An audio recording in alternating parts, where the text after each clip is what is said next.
You know, sometimes when you're playing a guitar solo, it can happen that you're running out of ideas and you don't really know what to play next. Now, when something like that happens, it's nice that you have a couple of licks in the back of your pocket that the great guitarists used to do, and that's what we're gonna cover in this video.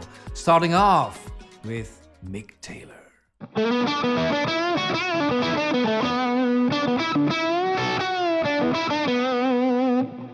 Now that's a little trick that Mick Taylor used to do very, very often. It's not just really one lick that you're copying note for note, but one idea. And the idea is to have two strings and really hear those two strings together. And to do that little trick all over the fretboard. Very simple, but it's very effective.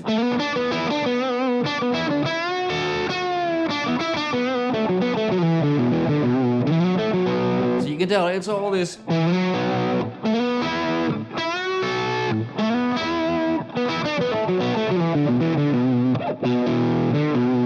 works wonders.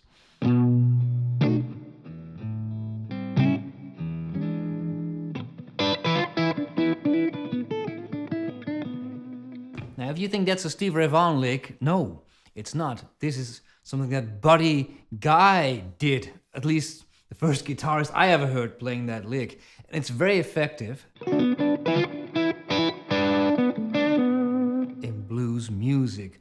Now, what you do is you play a little lick in the minor pentatonic scale, very simple, on the D and G string. Then you want to slide to the blue note.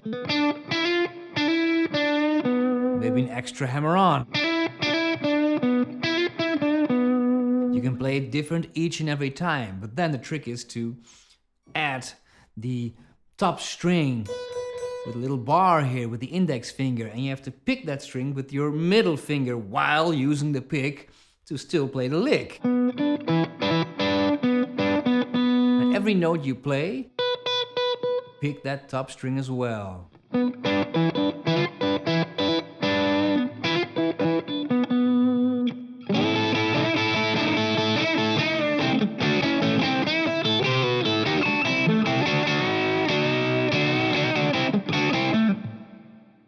The number one go-to lick or set of ideas when I don't have any idea what to do is to play Chuck Berry sort of stuff, because that always works. And it's very easy to do. It's not like rocket science. It's kind of primitive, right? You have the index finger. Maybe do a little bit of slide. Maybe just go to different places with the same two strings. Can be a bit nasty. You can do the same thing on the G and B string.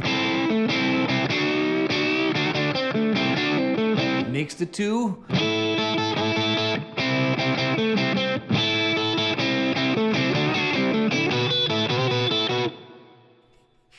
It's so incredibly simple, but like I said, very, very effective. Now, Stevie Ray Vaughan had this thing that he could play a lick, bluesy, minor pentatonic, But then he plays this little thing on the top string, hammer on and pull off. That one. And when you add that to the mix, that sounds very, very cool. Which is a sort of note you would never add, right? When you're in the key of B, to do this one, you would never do that. But when you do it very fast, then it sort of works.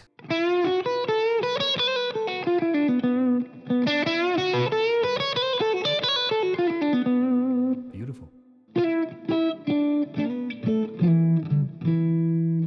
Now, something that you can always do, especially when the song is a bit softer and it's not as rock or heavy metal like, if you will, is to play something that Wes Montgomery used to do with octaves.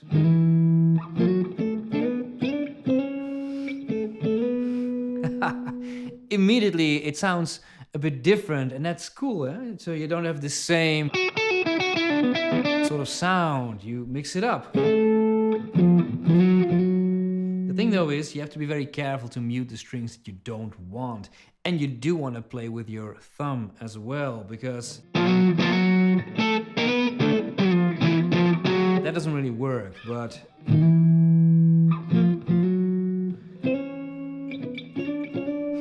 works like a charm.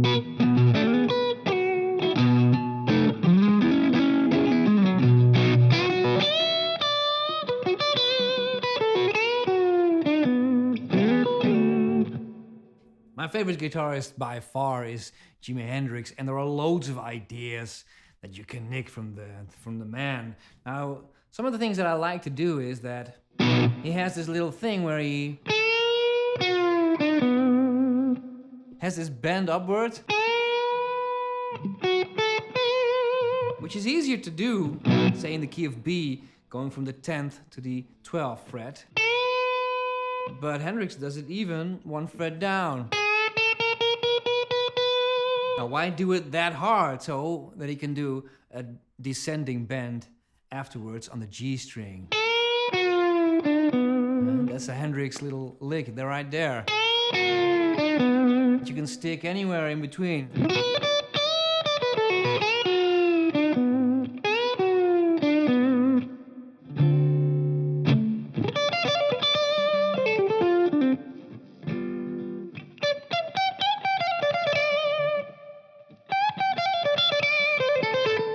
That is a very Clapton type of thing to do, and I steal and use that all the time.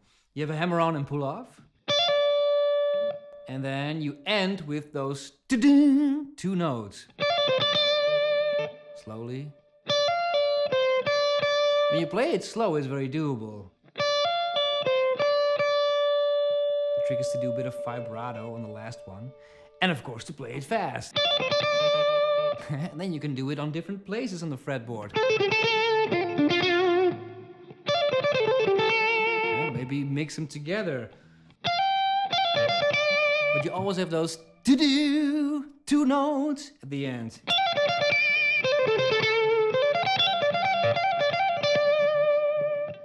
Thank you, Eric Clapton.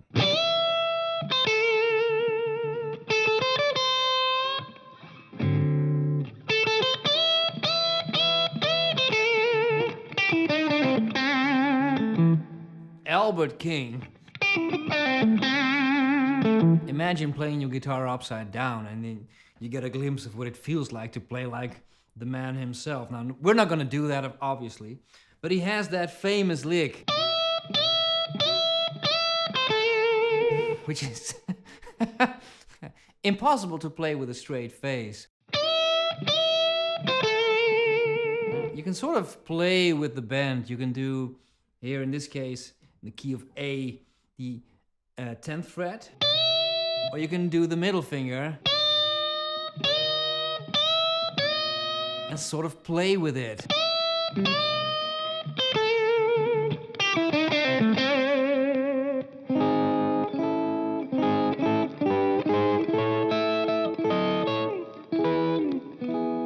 And the thing with Scotty Moore is, rather than playing minor pentatonic stuff, he likes to play the major scale.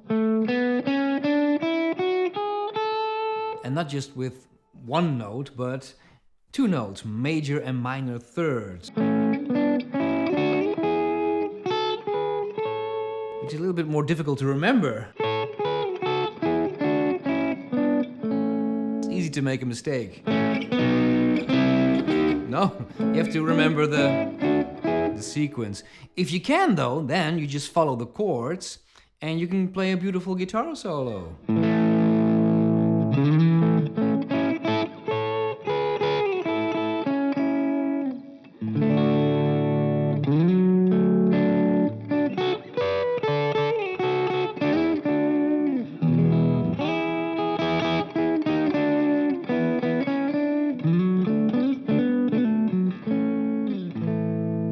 With B.B. King, you can sort of steal and copy a lick, but the thing you really want to emulate and steal is his sense of dynamics. He could play so very, very soft. Yeah? And that's very interesting because normally most guitarists, when you play a guitar solo, you immediately play loud, right? You want to get the attention, you want people to hear your guitar solo. But the problem is when you play loud, you can't do anything more than play loud. You can play even louder, but that's about it. If on the other hand, your starting position is to play soft, when you do play loud, then suddenly it's an event.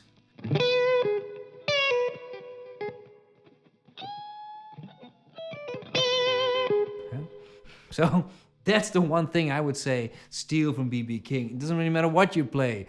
Try to play softer.